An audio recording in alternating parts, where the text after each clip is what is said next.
Hello, everyone. Welcome back. I'm Vince Rocco in New York, where the state of our industry is significantly changing. So let's get right to what everyone is talking about. The National Association of Realtors settlement marks a structural shift in how buyer representation is defined and paid here in New York City. For years, buyer agent compensation was embedded in the deal and handled through the listing side. That model created consistency but limited transparency. Now, representation must be explicit. Buyers need to understand who they're hiring, what they're paying, and why it matters.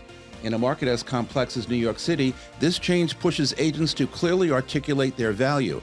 The role is evolving from facilitator to advisor, and the agents who can justify their expertise will define what buyer representation looks like going forward. That is what we're talking about today. And here on set with me is J.K. Overbye from Brown Harris Stevens and John Amundsen from the agency in New York City. And they join me now to discuss. But first, let me welcome my listeners and my viewers from across the United States and all around the globe. This is Talking New York Real Estate, so let's go behind the headlines and inside the state of our industry. Hey, it's Stephen Bailey from Roadway Moving and Storage. As an official moving partner of Brown Harris Stevens, we know that your clients deserve more than just a move. At Roadway Moving and Storage, we turn moving into an experience they will love. From specialized services to a white glove treatment, we've got it all covered. When you choose Roadway, you're choosing a peace of mind for your clients. Plus, our referral program is the most rewarding in the industry. Want to learn more? Shoot me an email at steven@roadwaymoving.com or visit roadwaymoving.com. Okay, everybody, we are back. So I'm sitting here talking to two established stars and big performers here in New York City. We've had a lot of change in our industry over the last year and a half, 2 years or so. But way back in January of 2025, we started hearing things about the National Association of Realtors and a lawsuit that was settled. And now it has really affected everyone here in the U.S. in how we are doing business, how we represent buyers, what the fallout is, what the goodness is, all of that. And so we're going to kind of break it down today to really kind of understand, because I really feel that a lot of agents still don't understand all of the ins and outs of what this NAR buyer-broker change really means. So, John, let me start with you. Excuse me. How is this settlement really playing out in New York City these days? Not in theory, but in actual, tangible deals closing, buyers being happy, sellers being happy. How is it really playing out in our town here in New York City? Yeah, I think I'm having to discuss that much earlier in the conversation. It is oftentimes being brought up to me within the first 5 minutes of a conversation. Hey. With a seller? Yeah, no, with a buyer. With a buyer. With a okay. buyer. Hey, how does this work? How are you getting paid? I understand there's been a change. Can you tell me about that? It's no longer assumed. We're not just meeting with someone and going out and looking at 5 properties. It's important now to take your time with that buyer and explain to them up front, hey, this is how it works. This is how I'm getting paid in this new environment. These are essentially some of the things that could happen when we're out there, and this is how I'm going to solve that. Jay, from your perspective, how were you approaching it? And by the way, when you John says right up front, when he first meets a buyer, when you first start working with a buyer, when do you have that conversation with the buyer about how things have changed? Because quite frankly, some people have heard about it, some have not. Yeah. I will go on record saying I have not had to have that conversation yet in a year and a half. Almost a year and a half. All of my sellers have signed the old-fashioned way, 50-50 to seller agent and buyer agent. But, that's going to change at some point as it rolls out. But when you first meet a buyer, are you having that conversation up front on how things have changed in our working relationship? Yeah, well, first, thanks for having me. Good to see you again, Vince. John, nice having you on board great here. Seeing you, man. So great question. I'm going to first just kind of add to something that John said, in at least my experience, is that I actually view it as everything's changed and nothing has changed. And what I mean by that is that I have not seen change that much is the seller incentives for buyers, because ultimately this is about incentivizing the buyer, right? Mm-hmm. And I find that hasn't changed so much. What has changed is the transparency aspect of it.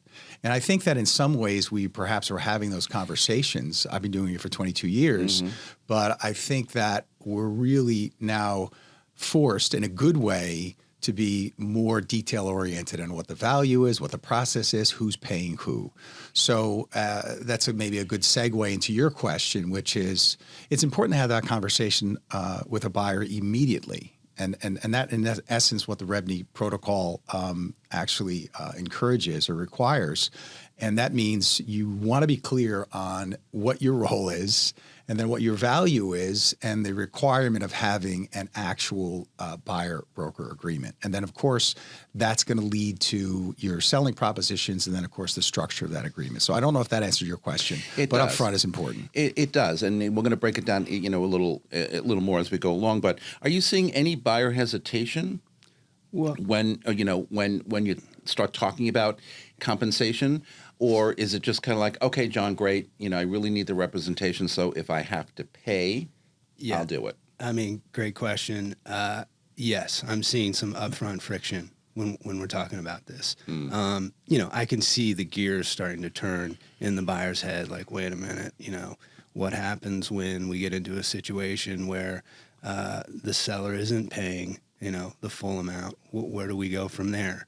And then I've got to walk them through that. So there is some hesitation up front, but this whole thing is about clarity, just like Jay was alluding to. So, clarity and transparency. Yeah. So sure. if you can map that out to them and make them feel really comfortable, and get them to understand, like, hey, I'm your advocate. We're going to work the way you want to work.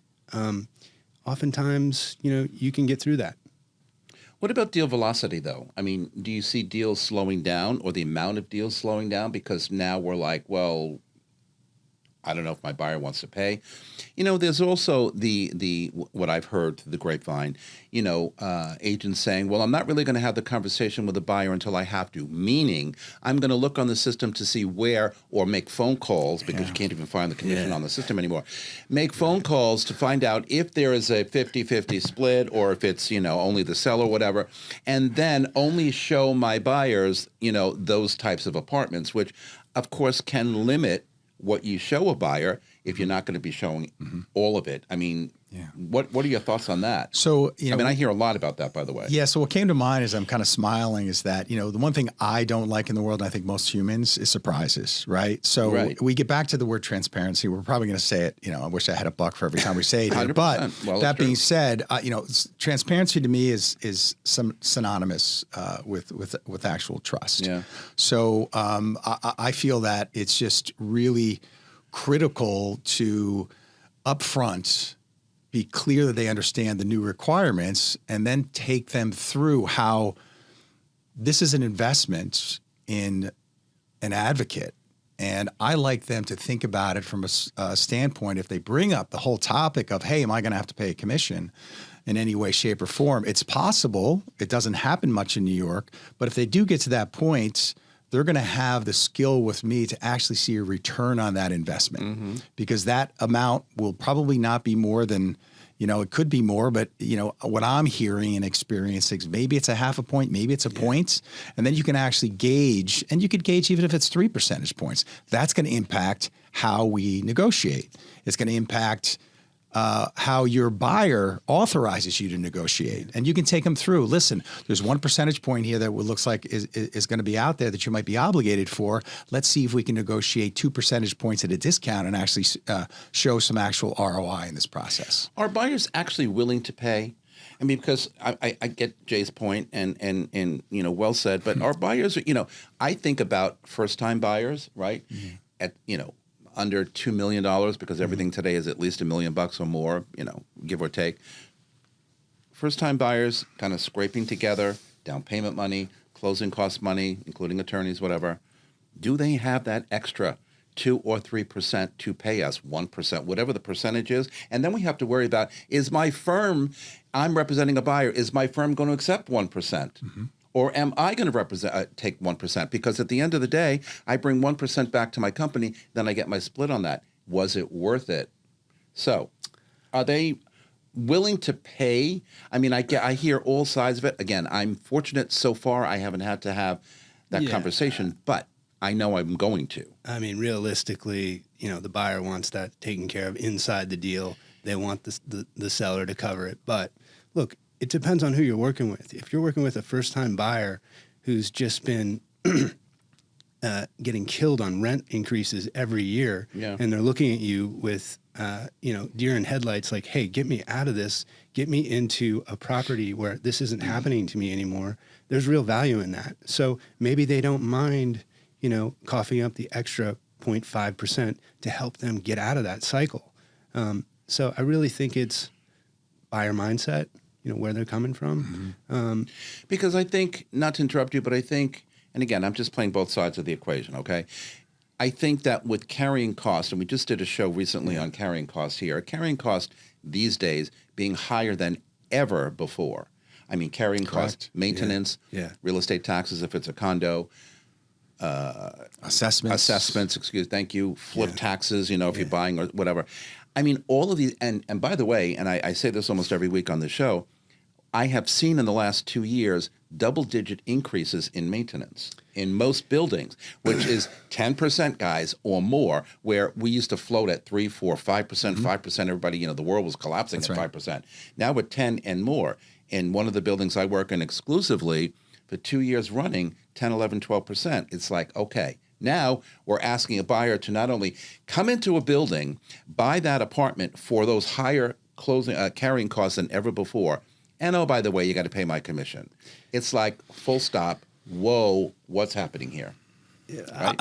I think, if I may, and again, playing both sides of the equation. And I love this. So I think so much of this is perception versus reality. And your job, if you're going to be effective, is to really educate them on the perception versus the reality. And if, as rarely as it happens, if a buyer is in a position where it looks like they're going to have to contribute to that buyer broker commission, then what is the benefit?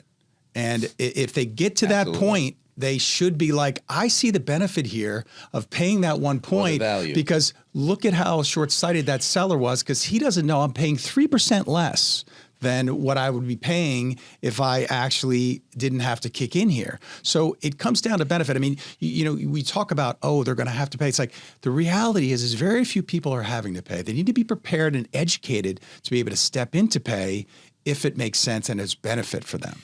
And wouldn't you agree, Jay, and John also, that it really now comes down to how well we learn to be better at conversation, better to negotiate? That's right. Because, in our business, it's always about negotiation anyway, whatever side of the deal you're working. But isn't it right that we need to be better at communicating, better that we show them where the value is, what they're really getting from us? By the way, let's talk about seller for a minute. So when you're having a conversation with seller, okay, which I have had, buyer agreements and buyer paying is one thing. You got a seller who says, and so far again, and maybe I'm lucky, right now, and that will change. But every seller I've signed on, and I just recently did 3 in a 2-week period, they've all agreed to the old-fashioned way, 50-50, 5%, 6% split with both sides of the fence. But there are sellers out there who say, hey, because just like anybody else, if I don't have to pay commission, I'm not going to pay commission. That's right. Or if I'm only going to have to pay 3%, better than 6%. Are you having that conversation with sellers? I mean, look, it's down to market environment and product. I mean, look, if market environment, if you're sub 1 million, that's a hard market unless your product is exceptional. So, I would strongly encourage a seller to pay both sides, because right now that market under 1 million is lagging a little bit. If you have a product that's, completely renovated, turnkey, amazing view with a private terrace, something very unique, then maybe you can get away without paying the other side. So I want to compliment that point if I could. So, absolutely, right? Yes to that. And I also know that, my first conversation with the seller is like, look, I know that you're aware of this NAR settlement, but commissions have always been negotiable. And this conversation is, how much do you want to incentivize the buyer?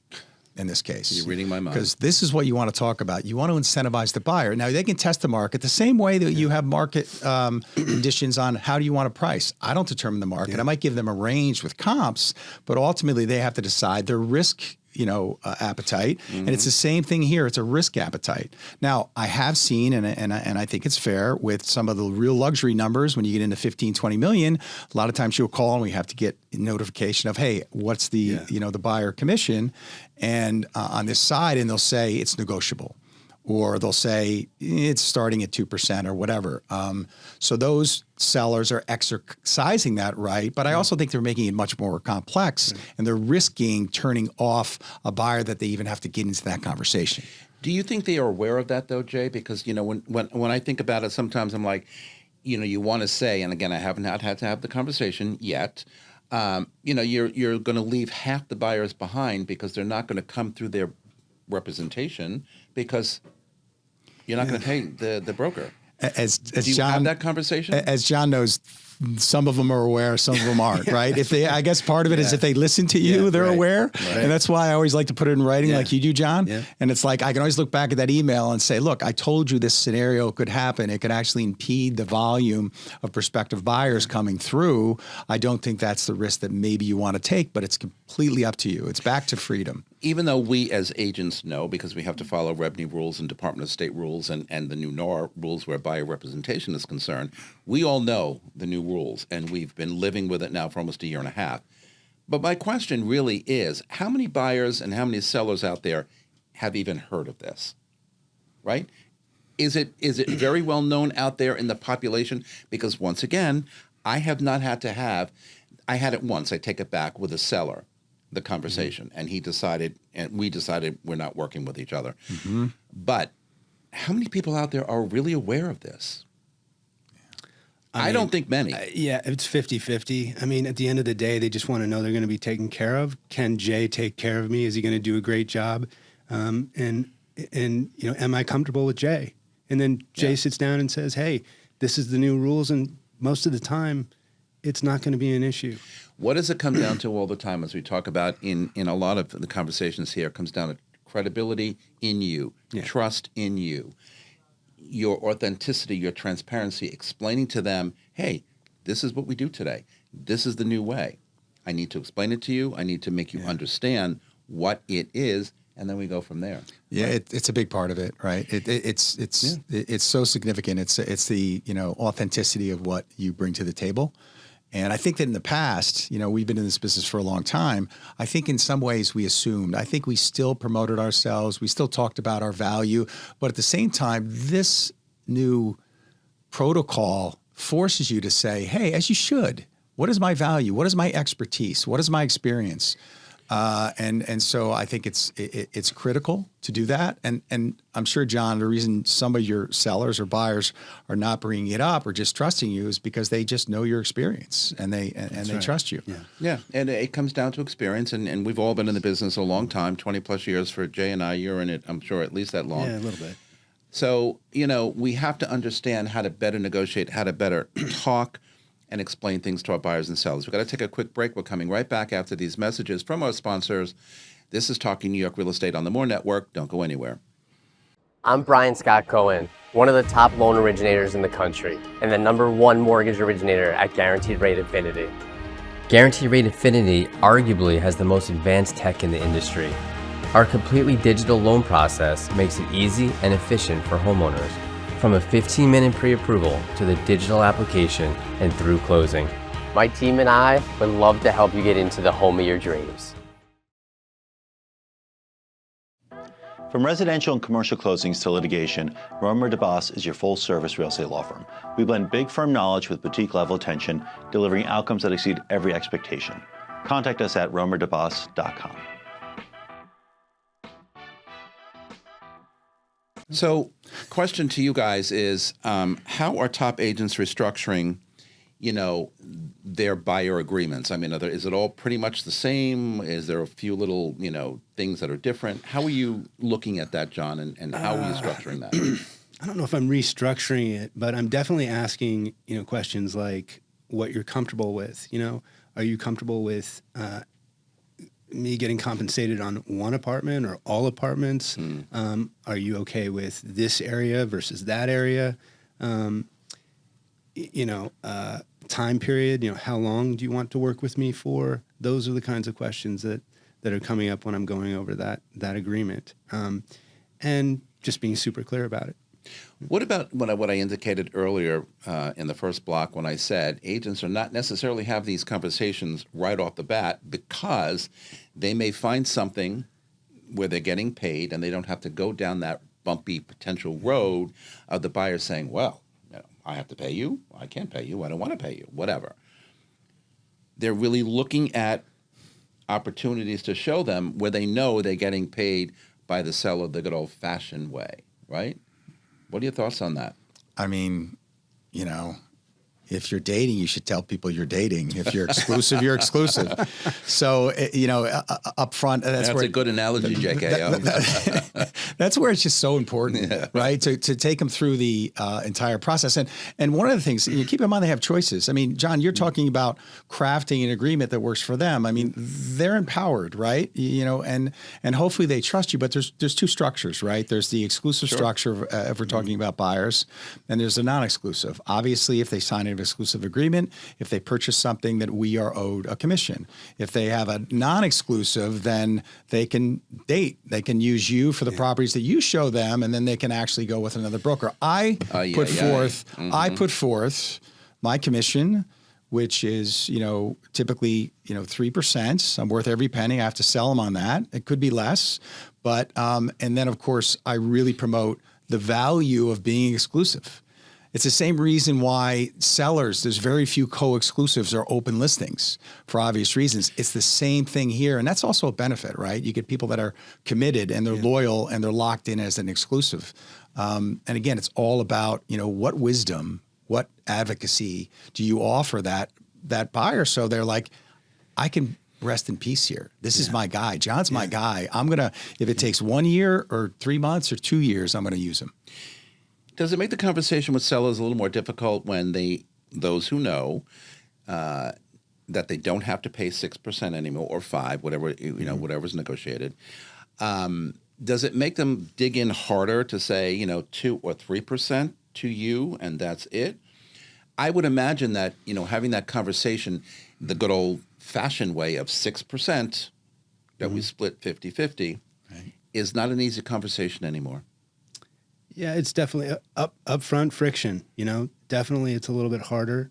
But again, it goes back to product and environment. What kind of environment are we in? How can I incentivize the other side to get the price you want? Let's talk about that. Your bottom line is this. Well, here's where we need to get to, and here's how we're going to do it. And we're going to offer an incentive on the other side. Look at new development. You've got new devs paying 4-5% in some cases. Those guys know more than anyone their market environment. They know, the neighborhood they're in. They know their challenges, and there's a reason why they offer what they're offering. You kind of have to think the same way. Jay, I wanted to ask you, because you play in new development a lot like I used to. How is that playing out on the new development side? Are developers still paying both sides of the deal, or are they not? So how's it playing out with new development? I haven't seen it change. Okay. At all. I haven't either. In fact, I've got, as 200 West 88th Street, and they didn't bat an eye about incentivizing. In essence, they're incentivizing the buyer. You can call it incentivizing the broker, but they're really incentivizing the buyer. Absolutely. So they're not being distracted by it. So we're at 3%. And, to your point, I found that last year there were a lot more conversations. Almost every conversation with seller or buyer, a lot of the sellers would say, what does this mean for me? And you'd have to educate them about the structure. And yet at the end of the day, if you articulated it properly, every single one of my sellers, I think like John's, ultimately said, I want to incentivize the buyer and have a conventional buyer broker side of this. Yeah, no, I totally agree with that. And I can't imagine that if that did change, where developers said, I'm only going to pay the listing agent, where on earth would they find buyers? Right.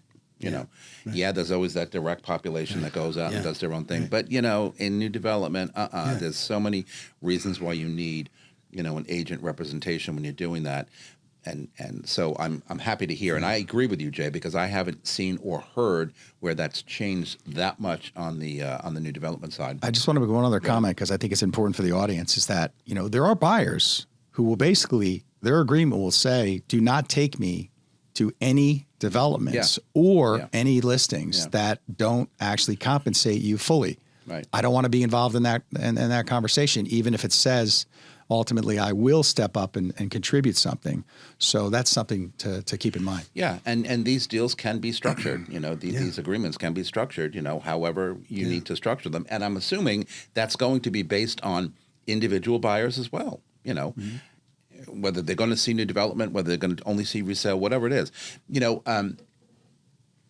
25 into 26, so we're in April. Jared Anton, who's a senior executive here at Brown Harris, and I kind of agreed in a show back in December that going into 2026, we've come off of a year and a half, almost 2 years of, high interest rates and buyers, running home and locking the door and hanging out under their bed because they couldn't afford, the interest rates would ever double in some cases than they ever were before.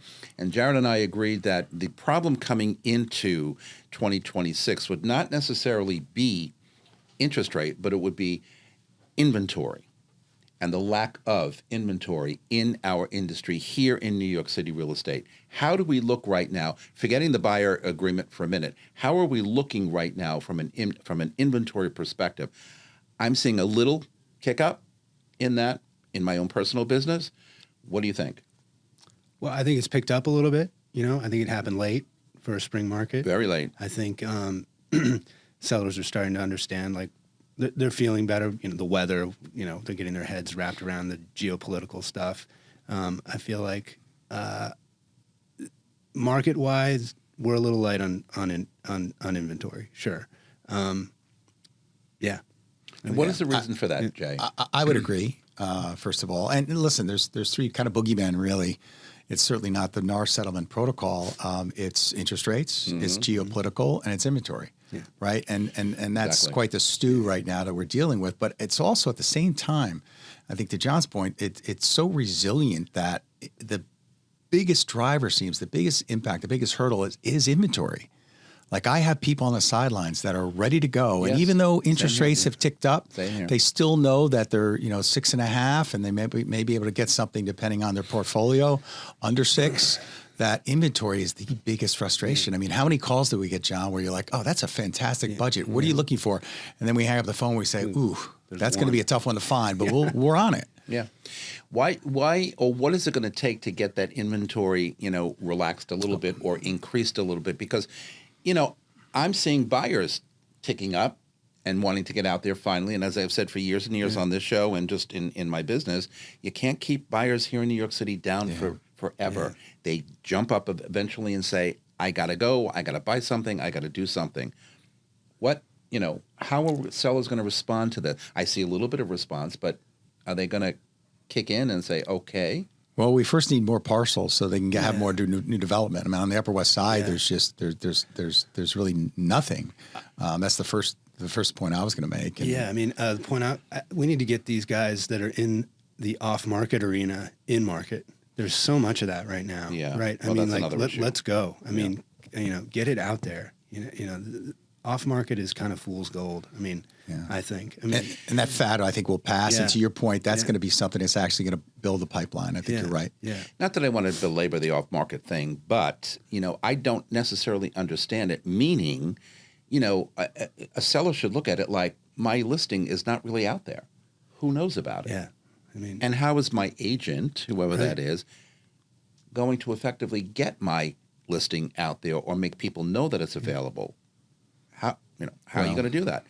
And so I think it's a detriment, not a positive at all, when it comes to selling a property and also increasing the inventory. Now, listen, we have enough problems with inventory that's legitimately out there, right? And so when you have stuff behind the scenes, it's kind of like, all right, well, so really? What is that going to do? And I think it brings us back to our theme, right, which is education, right, about this off-market stuff. And I think more people are getting it, more sellers are getting it.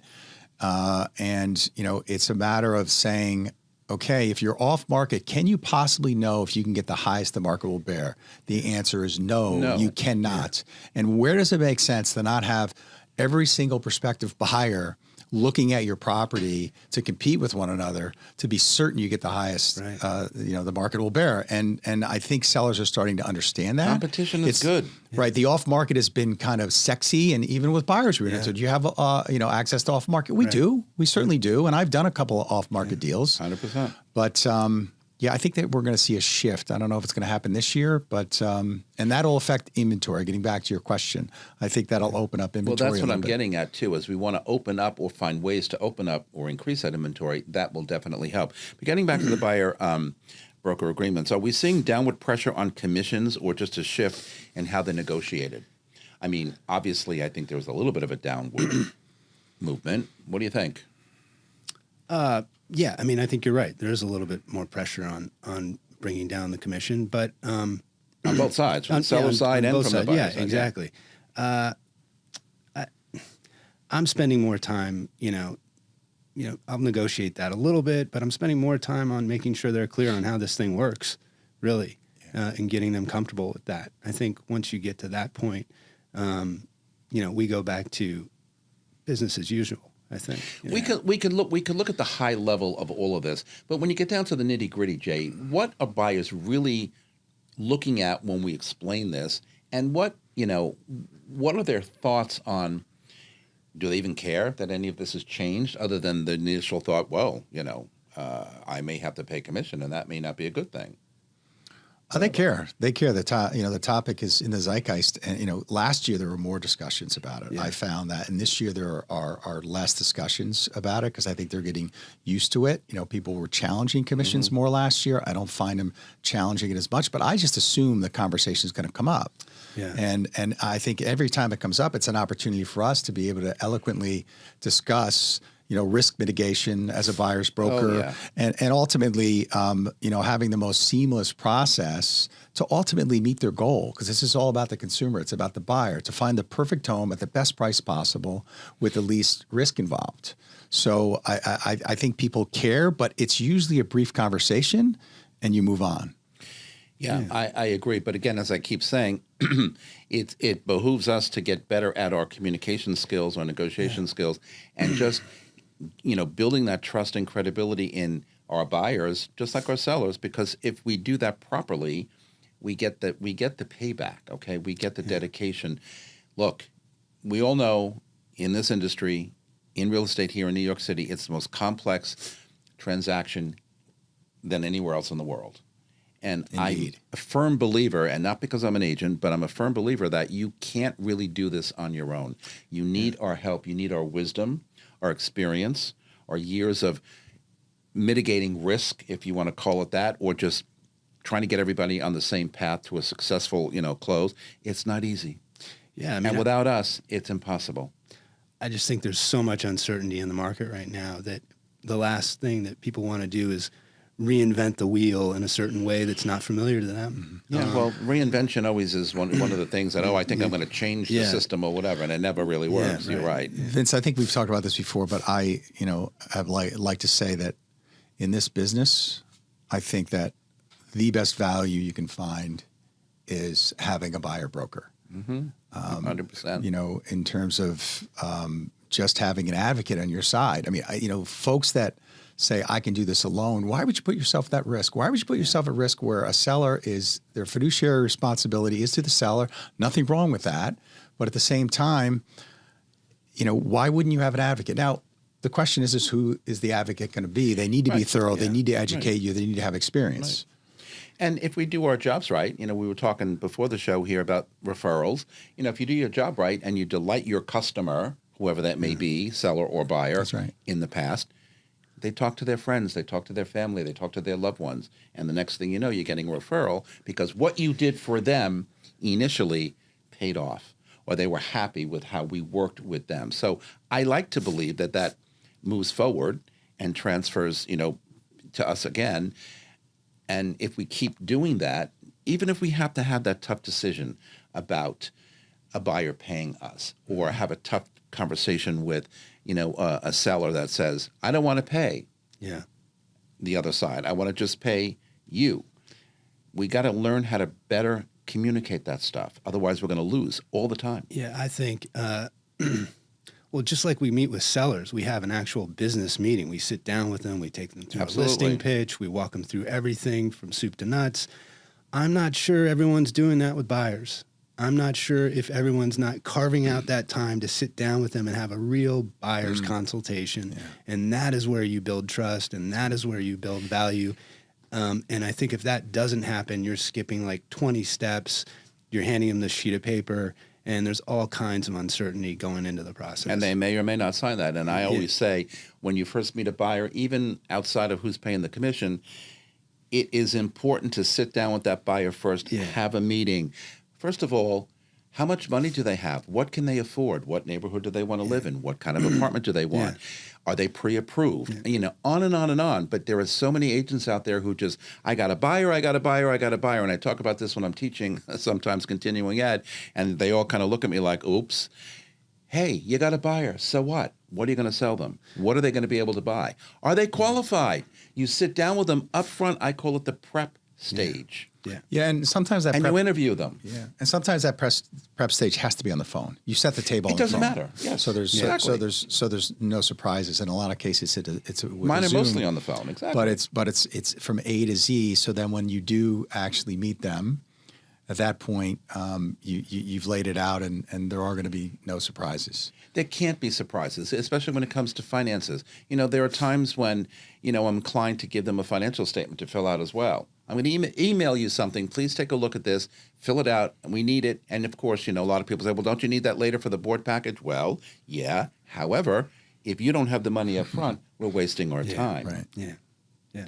I mean, come on.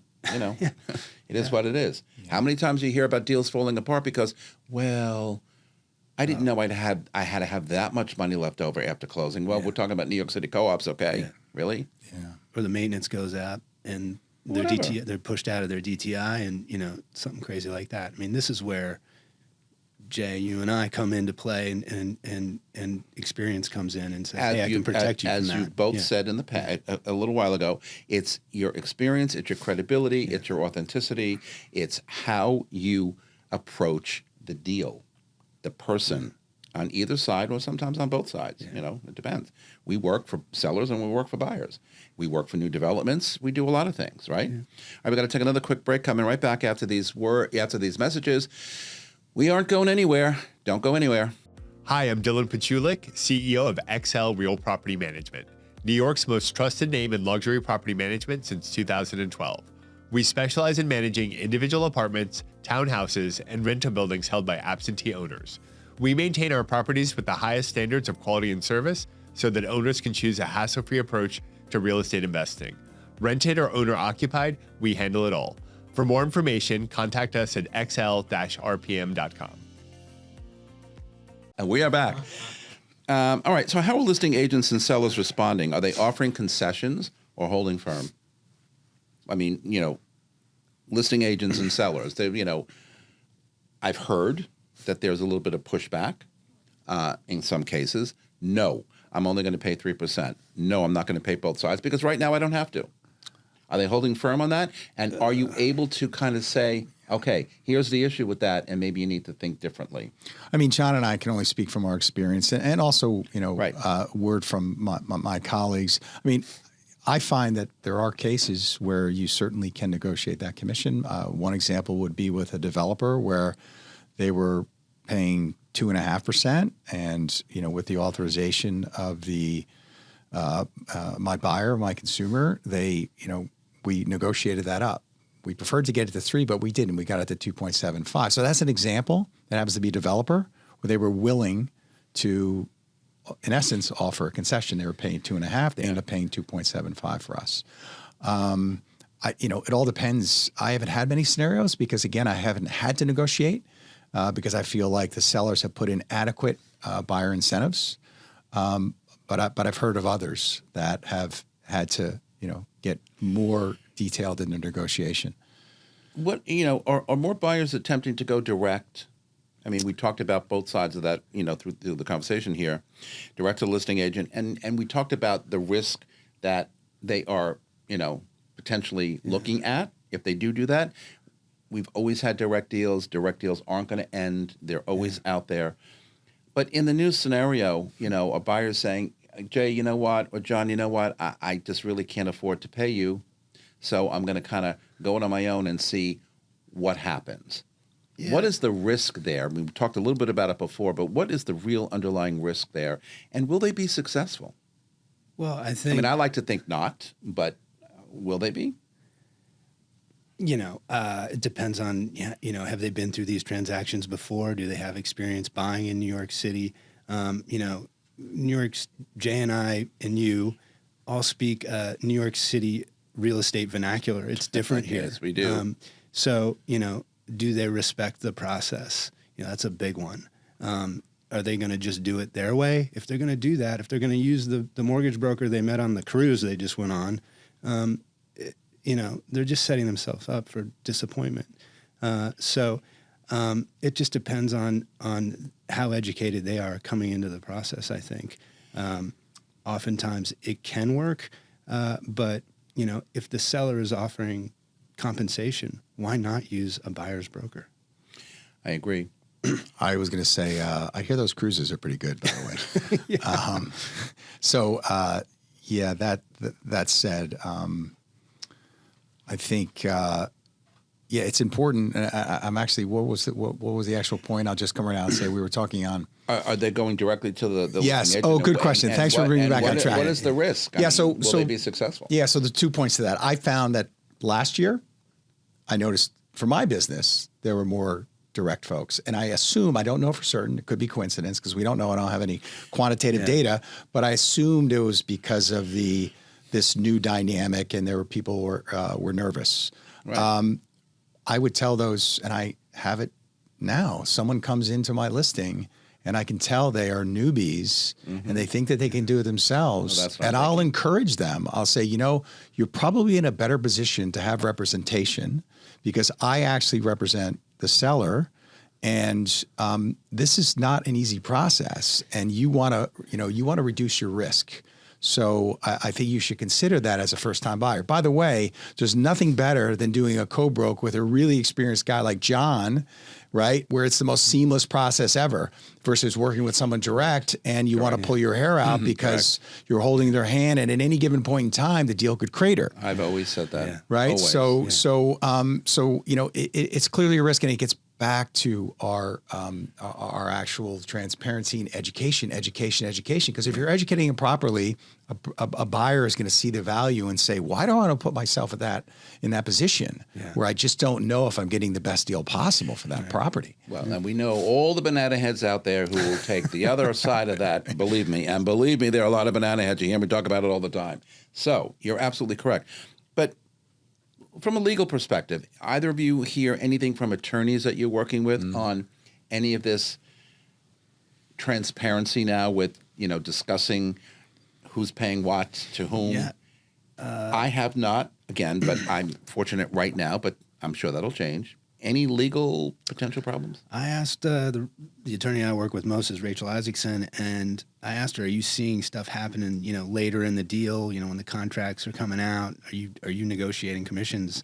She's like, "No, I have yet to do that. Yeah. It's all being handled much earlier in the conversation." So, and if it's being handled up front, that's right. And the other thing that attorneys are doing, I can't say for all, and they are hardwiring in that contract. Yeah. That buyer and seller understand who's paying and who's representing who. Yeah. So legally speaking, if that contract has that hardwired, I don't know what the specific language is. I'll let the legalese people do it, but it's completely, airtight in that case. Yeah. So there is no controversy once they sign that contract. Have there been some negotiations in there? I haven't seen it because if we've done our job, then it's clear up front. It's in the deal sheet. Yeah. And you move along. Because I sometimes think, and again, just taking the other side of it, what happens if a buyer may sign that agreement and says, I don't have the money to pay you. Therefore, I'm not paying you. I'm buyer, you're agent, I'm not paying you. Have you heard anything? I have not. I have not. Yeah. But people are telling me out there that that's a possibility, right? People are people. But if you're saying all of that is hardwired into a contract of sale. Well, it's two contracts you're talking about there. You're talking about the contract with us, and then you're talking about a contract of sale. So I think that most people, I don't know, it could happen because people are people, that I think that they would understand that they really don't have much of a defense on that. Correct. I would like to think that. And they would likely lose and have to obviously focus on defending themselves. I think that scenario is coming up when you don't know the buyer as well as you should. You know, you haven't sat down with them. They called you on the phone. Can I see this? You meet them there, and where you get a street easy lane. Exactly. Yeah. I mean, things are happening way faster than they should. I think. Right. But that was my point earlier, to sit down, whether it's on the phone or in person, if you can do it, and say, hey, prep time. Yeah. Got to know. And because not only do I need to know what they're looking for, or, prep or journey, I need to get to know them. Right. John, your point is well taken. I need to get to know them a little bit, as much as I can, or as much as they're going to let me know them, because I believe in this business, the greatest people business in the world, if you can't know the people you're working with well enough, you're not going to be successful. Well, I don't care what it is. You're just not going to be. Yeah, you also need to know how they perceive you and what your job is. Right. I mean, exactly. The way I'm interviewing you as my buyer, you're interviewing me, right? It's always a two-way street, because they want to make sure that they're working with someone who they feel credible or authentic. I keep using the same words. I mean, experience. Our experience in this business after all these years cannot be minimized. It cannot be minimized. We've seen it all. Yeah. All the changes, all the neighborhoods converting and regenerating. I mean, it's amazing what we've seen. Yeah. And working 24 years for me with people, I mean, I worked in technology sales before I became a real estate agent. I thought I knew people then. Yeah. Wow. I did not. Yeah. I did not. Vince, you're talking about, a really important factor. We talk about our buyers trusting us. We need to trust them. Absolutely. You don't have to. But, it's a mutual thing. I mean, that's why we say partnership, because it becomes a partnership. Mm-hmm. You're as much as a partner as I am to you, and vice versa. And you want to feel safe. They want to feel safe with you and why they're choosing you. And you want to feel safe with them where they're not going to make you look bad or do something that's unethical. 100%. Let's talk a little bit about the specifics. So, under the NAR agreement, we are now not allowed to post to any of the databases what the commission amount is. Mm-hmm. For sake of transparency, for whatever they want to call it. They make it hard. I completely disagree with it. They make it very difficult. And I'll go on record and say it's nonsense. However, we can't post the commission. So does it make your jobs harder when you're searching for for a buyer? I mean, let's be real. It's the first thing I look at. And of course, it doesn't say it. So I got to call the agent or email the agent. How quickly are you getting responses? There's another one. Yeah. Is it important or not? Yes. I mean, this is about transparency, right? So I got to know, how much is on the table, and I need to let my client know that. Right. Because if it's not on the table, you got to. They need to know. Yeah, this is about the buyer. Yeah. They need to know whether it's in play, right? Whether there's any possibility, and they're going to probably know you're going to negotiate that. Yeah. I'll be like, hey, Jimmy, if that's my buyer, and say, Jim, look, this one's a 2. And we're going to obviously look to negotiate this where you don't have to in any way, shape, or form contribute. But full disclosure, this is what we're working with that. But it's a pain in the butt. Yeah. And I'm sure you get the same emails that I get when I have a listing. It's like, hey, Vince, I'd like to show the apartment, blah, blah, blah, whatever, to my client, so-and-so. By the way, what's the buy side commission? I don't blame them. Yeah. They want to know. Yeah. Now, if I responded back to one of you or me and say, sorry, but you got to collect your own commission, do you think they're going to still want to show that apartment? I would say no. Right. But that's me. And they have that choice. Yeah. Of course they have that choice. And they have that choice. I always find it interesting. And I'm not showing anything that I'm not getting paid for. And fun when John, we asked that selling broker, oh, by the way, just so I know what's the commission, and they have a really low commission, and they come at you like sheepishly, it's 2%, it's 1.5%. I'm so sorry. You're like, okay, this is part of the negotiation. It is what it is. Doesn't happen much, but it happens. Yeah, you definitely hear it in their voice. That's and I keep meaning to, of course. Yeah. And I keep meaning to ask our manager, and I keep forgetting, just for kicks and giggles, what if a buyer says, I'll pay you 1%? We talked about that a few minutes ago. Yeah. Is our management even going to accept that? Are you going to accept that? You bring 1% back to the firm, and then you get your split out of that, even if you got a very nice split. What are you making? Yeah. You mean if on the buy side, at the end of the day, 1% is on the table and that's it?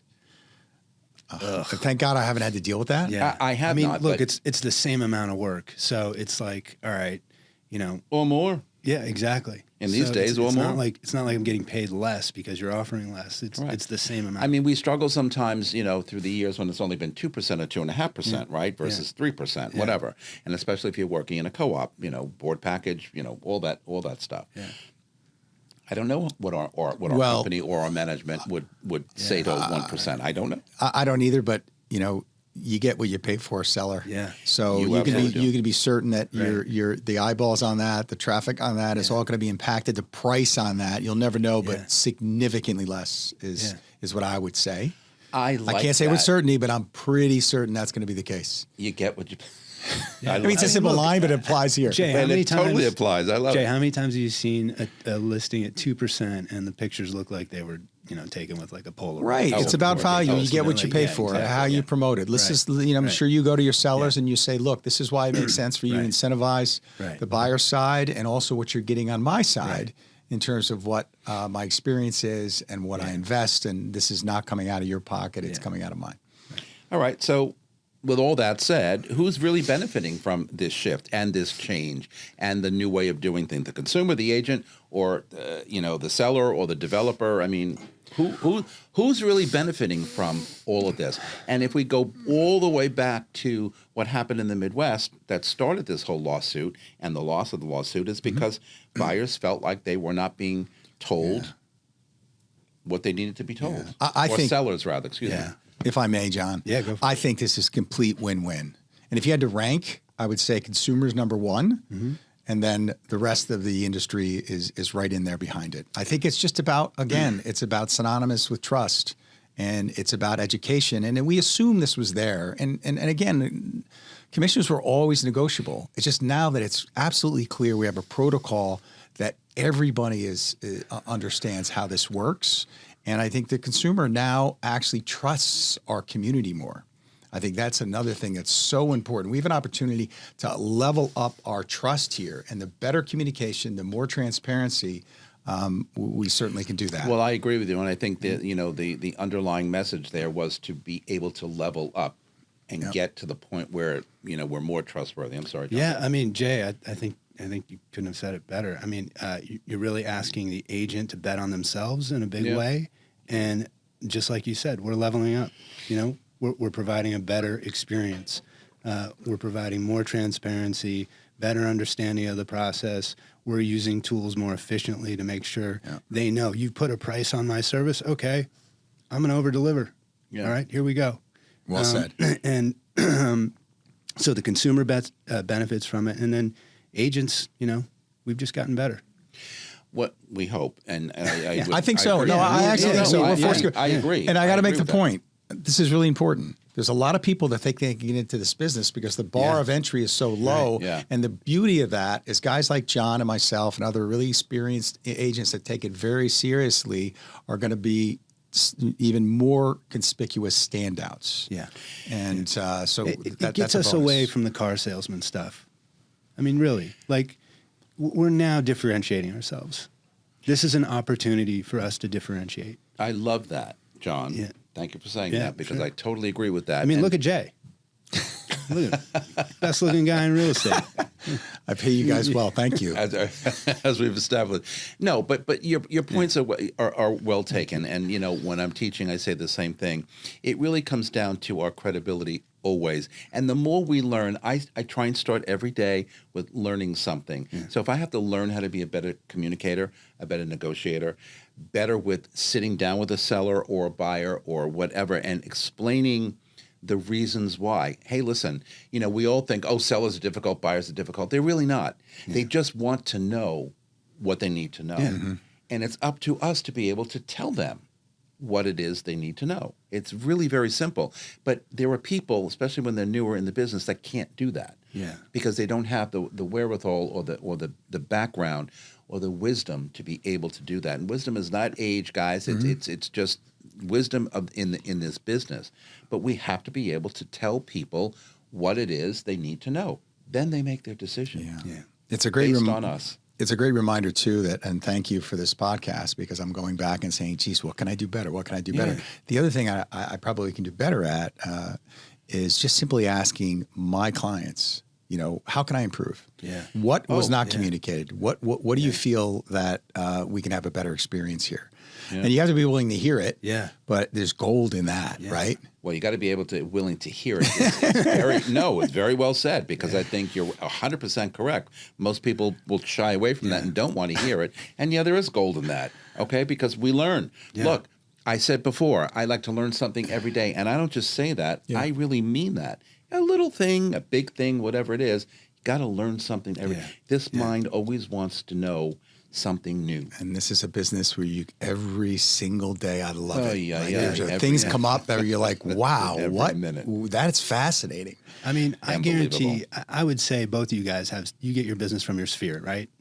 Right. You love your people, right? I love my people. Yeah, I love my people too. I love them. And so if there's an opportunity, and we're doing this about the same time, so we've been at it for a long time. Right? Yeah, if there's an opportunity to help my people out, I'm going to try to figure out a way to do it. I like the way you say that, because they're my people. Yeah, right. Yeah, and they're your people, and they're your people. This is what we do. I mean, not only that, but they're our livelihood. Absolutely, they've given me the opportunity to live another day in New York City. Jonathan, live another day in New York City. I mean, that's a big one. That's right. That's right, and hopefully that's just metaphorical. But that being said, it's like what I love what you're saying there. It's like bringing your service signature. Right? Because it's all about service. Yeah. Michael Goldenberg told us when I first got in the business, he said, this is not a sales job. This is a service job. Yeah. And I agree with that. There is salesmanship involved with it and obviously being able to show people benefits, but it's about service. And what's your signature of service? Yeah. And when we think about the fact that we are in the services business,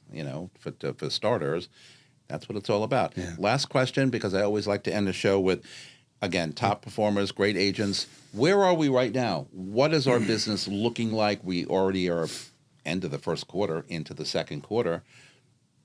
Do you see us progressing nicely, steadily, getting better through this year based on the last 2 years, or kind of status quo? Yeah. Do you want to start? We were talking about that earlier, in fact. Okay, yeah. Let's see. I think... Look, I think we're coming out of a slow time. I think we're getting I think buyers are starting to feel more ambitious about things, even though there's a lot of noise going on right now. Yeah. I think there is definitely some rental fatigue going on, which is giving first-time buyers incentives to come off the bench and get into this market. I think brokers are starting to share more opportunities, because I think there are good opportunities out there right now, really good opportunities. So I think there's some momentum in this market right now. I agree 100%. So yeah, I think that's totally. I would agree. To quote Sarah Rotter, it's like, for me, I'm going to have to be a little bit of a Seabiscuit this year, because it's been a little. Sarah Rotter. It's been a little bit, and I can be good at that. But and I feel if you asked me a month ago about my year versus today, I would say, oh yeah, Seabiscuit can get there. But it wouldn't surprise me at a macro level, outside of my experience, if we had a year that was a little bit off. I mean, let's look at it. I mean, we still have some interest rate challenges, even though historically they're amazing. And we have the geopolitical issues and inventory issues. So some of those things could shift. But I do think it'll still be a very solid year. I absolutely agree. I couldn't add any more or less to that. I mean, I think it will be better than the last 2 years. But I think... as you said, there's a possibility that it might not end the way we want it to end, but I think we're on a path that looks, at least from what I'm seeing, that looks so much better than it has in the past. Yeah. And end of first quarter, into the second quarter, we're marching into summer. We'll be marching into fall on the holidays before we can blink an eye. And that's just how it works in New York City real estate. That's how it works in New York City. The greatest city in the world and the greatest people business in the world. And we're so grateful to be doing this. And Vince, what you're doing, I mean, every day, I just am so grateful to be able to serve people and be in this specific business in no other city but New York. I'm with you on that, Jay. No other city. I don't think I'd be as motivated to do this anywhere else. Oh, right? exactly. It would be boring. It would be boring. You jump on the train, you jump on the bus. No you're running offense. down the No street. offense if you're not in this market. Exactly. But especially when your day is like cuckoo crazy and you don't even know where to begin. Yeah. We figure it out. All right, we're coming right back with my final thoughts right after these messages. Don't go anywhere. This beautiful set here at Studio 1873 is brought to you by the Everset. The Everset provides full-service staging and furniture rental solutions in the New York area. For more information, please visit us at staging.theeverset.com or email us at staging@theeverset.com to request a free proposal. Everybody, we are back with my final thoughts. So, the National Association of Realtors settlement doesn't eliminate buyer representation, it exposes it. For the first time, the industry is being forced to answer a simple but unforgettable question. What is the real value of a buyer's agent in a market like New York City? Not in theory, not in tradition, but in practice. This is a moment of separation. Agents who can clearly articulate strategy, protect their clients in complex deals, and negotiate at a higher level will become more valuable, not less. Those who relied on the old system to carry them through will feel pressure, and very quickly. And for buyers, this shift is ultimately about clarity. You no longer passively receive representation, you're choosing it. The model is changing, the expectations are rising, and going forward, buyer representation won't be assumed, it will be earned. And that's it for this episode of Talking New York Real Estate. I teach my students every week to take a moment to really look inward and ask themselves, who are you at your core? What is your why, the reason you get up in the morning, your purpose, and the driving force behind the choices you make? What beliefs guide you? Where do they come from? Your family, your experiences, your struggles, your triumphs. Understanding these pieces of yourself shape how you move through the world every day. And once you know them, the challenge is to show up intentionally and be memorable every single day, not through perfection or performance, but by living with authenticity, purpose, clarity, and the courage to let people know and feel the real you. You can follow me on Facebook, on Threads, Instagram, LinkedIn, Blue Sky, Substack, or TikTok at Vince Rocco. And Elton John and Bernie Taupin always say, always remember how wonderful life is while you are in this world. And from all of us here at Talking New York Real Estate and the More Network, to all of you all around the world, thanks for spending a part of your day with us. I am truly grateful. Keep thinking the good thoughts, and I will see you next time. Goodbye, everybody. What do you really need to know about buying or selling a home? First, it's serious business. And it's complicated. There's a lot of money on the table, and emotion too. You need an agent who knows the ropes. So, whether you're buying or selling your home, work with professionals who have a mastery of the craft.